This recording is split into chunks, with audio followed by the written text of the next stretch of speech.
Na era do rádio, nas décadas de 30 e 40, Francisco Alves era o cantor mais famoso do Brasil. Se você acha Roberto Carlos, Zezé de Camargo, Gustavo Lima, famosos e tantos outros cantores, pois Chico Alves era superior a todos. Durante 20 anos, ele reinou absoluto.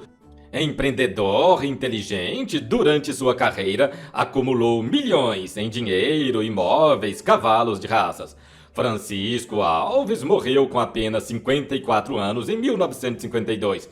Quando jovem, Francisco Alves cometeu um grande erro em sua vida. Como dizia o poeta Pablo Neruda, somos livres para fazer nossas escolhas, mas somos prisioneiros dela. Francisco conheceu uma jovem, com ela ficou casado por 9 dias. Posteriormente, essa senhora seria um tormento em sua vida. E este é o vídeo de hoje. Deixe aí nos comentários. Você já ouviu falar nesse brilhante cantor Chico Alves? Comente aí, eu quero saber. E no final do vídeo vou deixar uma palhinha para você ouvir um pouco da voz de Chico Alves. Obrigado por se inscrever no canal e ativar o sininho. Eu sou Marconi Miranda, pega aquele cafezinho e vamos para a história. Francisco de Moraes Alves, mais conhecido como Francisco Alves, Chico Alves ou Chico Viola, nasceu no Rio de Janeiro em 19 de agosto de 1890. Em 1918, começou a cantar profissionalmente. O primeiro local onde se apresentou foi o Pavilhão do Meyer, onde foi contratado após um teste, feito então pelo pai de Mário Lago, o maestro Antônio Lago. Dali, cantou no Circo Spinelli e fez parte de uma companhia artística que logo se dissolveu. Acabou com a chegada na cidade da pandemia da gripe espanhola, que veio a matar seu irmão Juca em 1918, o José, e o pai no ano seguinte. Chico Alves tornou-se frequentador das zonas boêmias, cariocas, da Lapa e de Vila Isabel, onde conheceu muitos artistas, dentre eles os quais Pixinguinha. Foi na Lapa que em 1920 ele conheceu num cabaré Perpétua Guerra Tutóia, com quem teve um breve casamento a contragosto da família. A união com a garota, que tinha o apelido de Ceci, aconteceu, segundo ele, num momento de loucura e durou cerca de uma semana. Chico conhecera Ceci num prostíbulo de baixa categoria na rua Joaquim Silva e viu-se prontamente apaixonado pela mulher que ele mesmo descreveu como sendo bonita, atraente, a boca muito pintada, os olhos maliciosos e o vestido colado no corpo. Não consegui fotos de Ceci quando jovem. Essa foto foi tirada dela em 1952, mas consta-se que ela era uma moça muito bonita, parecida com essa jovem. Chico, então, quis tirar a moça daquela vida e ambiente de pecado.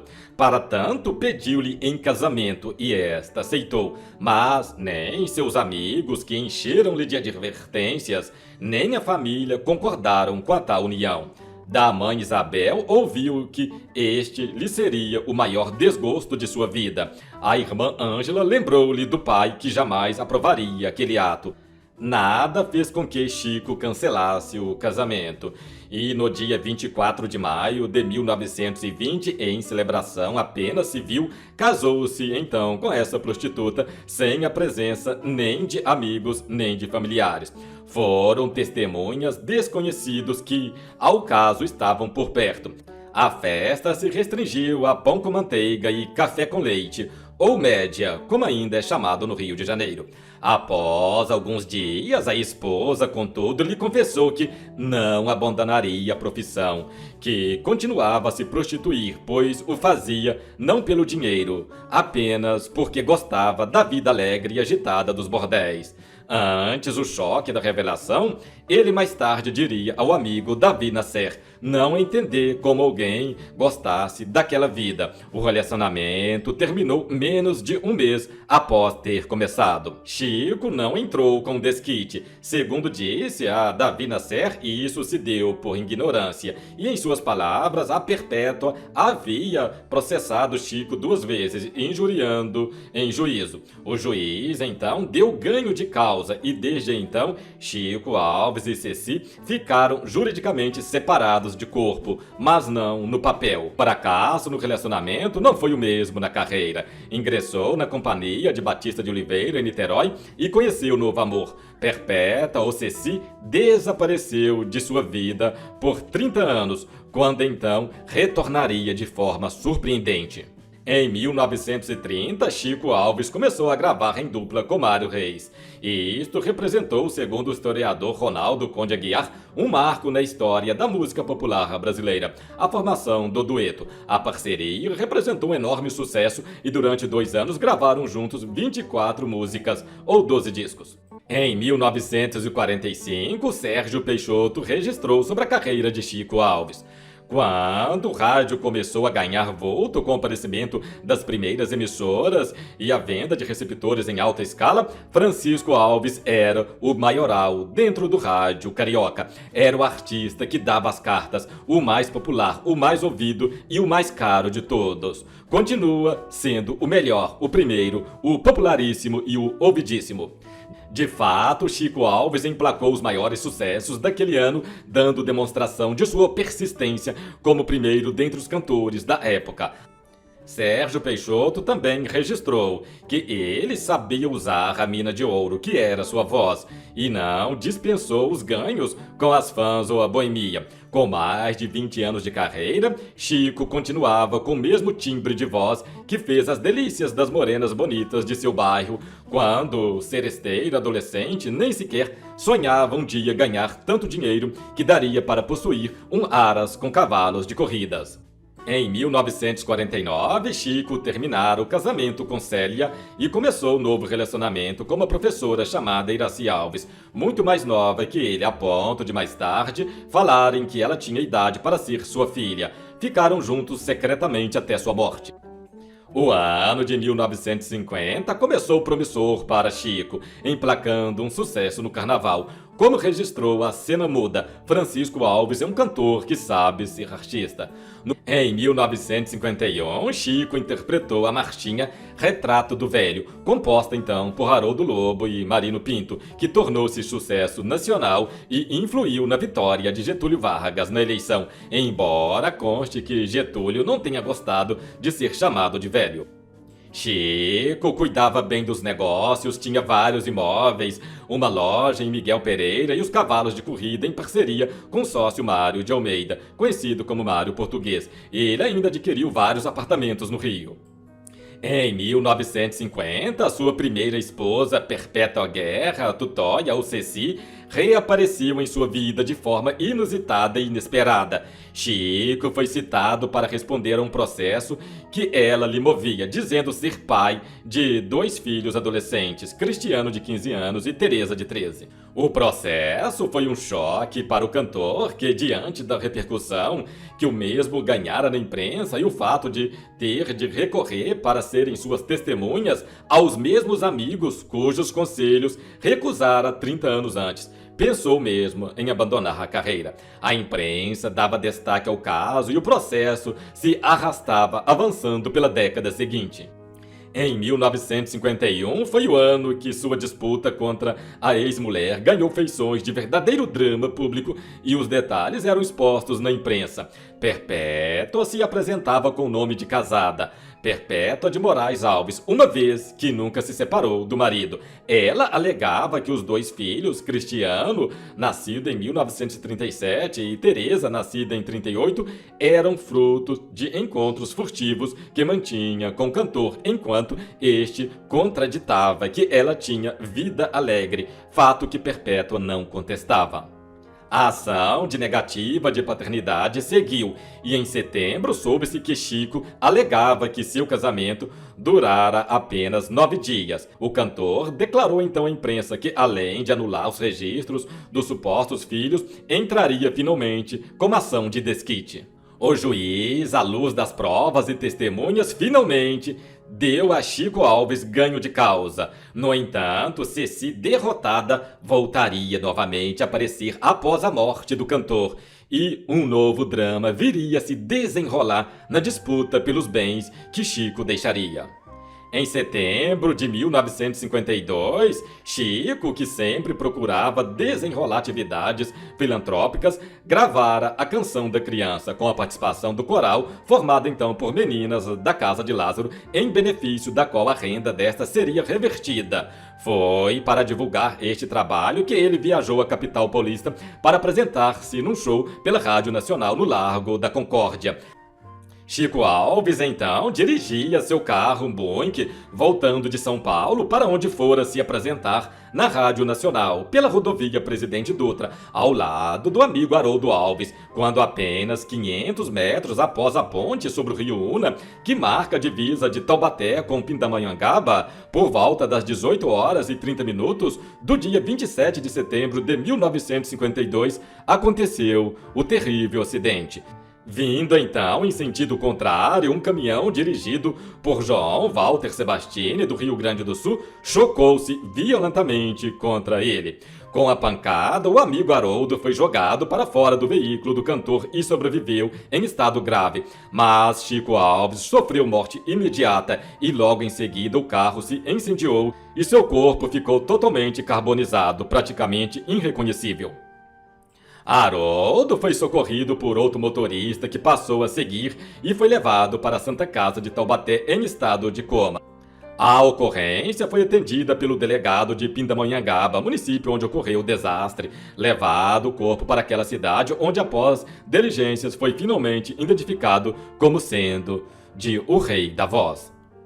Mais tarde, Haroldo declarou: o carro não vinha correndo muito. Nossa conversa era sobre o jogo América vs Bangu. O Chico e eu somos americanos e o nosso time estava vencendo de 2-1. Vínhamos felizes comentando os lances do jogo. De repente, ouvi um estrondo horrível e quando voltei a mim estava no hospital de Taubaté.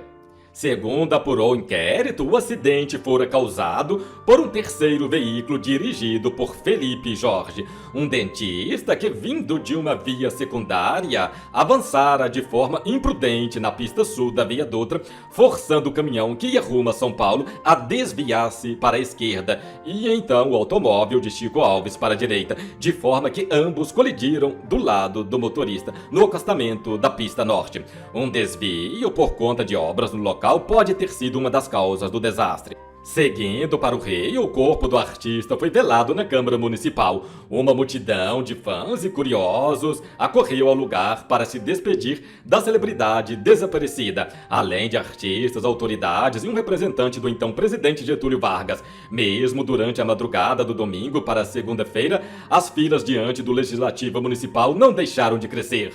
A cidade se transformou de tal modo, ligando-se ao destino de um artista por vínculo do mais profundo sentimento, que até parecia não ter morrido apenas um seresteiro da música, mas um místico de poderosa influência sobre a multidão deslumbrada. O cortejo fúnebre seguiu com o caixão, sendo levado numa viatura do Corpo de Bombeiros, e ao longo do percurso as pessoas jogavam flores ao ponto que logo estas cobriam totalmente o caixão. Escreveu um jornal da época. A cidade, no seu luto, encheu-se, então, da voz de seu cantor, que nunca lhe pareceu tão bela, tão comovedora e tão triste, como se chorasse sobre si mesma o desaparecimento de seu dono, daquele bom e simples Chico Viola, filho dos morros, irmão do samba e amigo das serestas e do luar. Atrás do carro dos bombeiros e da multidão que o seguia, vinha uma grande quantidade de carros a levar flores e coroas. O trajeto seguiu da Câmara pela Avenida Rio Branco, passando pelos bairros do Flamengo, Botafogo e outros, sempre com o mesmo acompanhamento. Foram 2 horas de percurso, 2 horas de fãs chorando a morte do Rei da Voz. Estimativas atuais dão conta que 500 mil de pessoas acompanharam o cortejo. Tamanha quantidade de pessoas não coube no cemitério, apesar das medidas adotadas pela força pública. Houve grande confusão, todos querendo ali adentrar e acompanhar a imumação do ídolo. Apesar disso, as meninas atendidas pela Casa de Lázaro em coro entoaram a Canção da Criança, enquanto seu corpo era baixado ao túmulo. Após a morte do cantor, Ceci apareceu novamente. Após então ingressar com pedido do inventário junto à quarta vara de órfãos e sucessões, onde fora nomeada inventariamente, Perpétua também não descuidou do processo perdido pelo reconhecimento dos filhos como sendo do marido e recorreu à sentença proferida na primeira instância. Em vida, ficou provado que esses dois filhos não eram de Chico Alves. A certeza do cantor se expressava principalmente em uma carta. Nunca fui pai, a vida me deu muitas glórias, mas Deus não me deu essa bênção. Os médicos, ou mais ou menos em 1920, concluíram que, num ligeiro acidente, eu havia me tornado definitivamente estéril. Segundo se explicou este, acidente teria sido um chute que Chico recebera quando jogava futebol. Acrescia o fato de não mais ter visto a esposa em 30 anos. Após a morte do cantor, a família, suas irmãs e esposa entraram com uma ação para destituir Perpétua do inventário.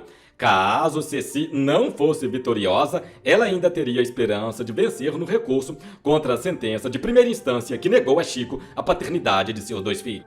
No começo de 1953, as irmãs Ângela e Carolina e o sobrinho Afonso Alves do Amaral ingressaram finalmente com uma ação para afastar Perpétua da sucessão de Chico.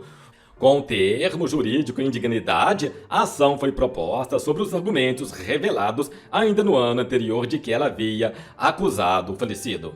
O processo foi arrastando e, após muitas brigas, em abril de 1957, o caso finalmente chegou à Suprema Corte.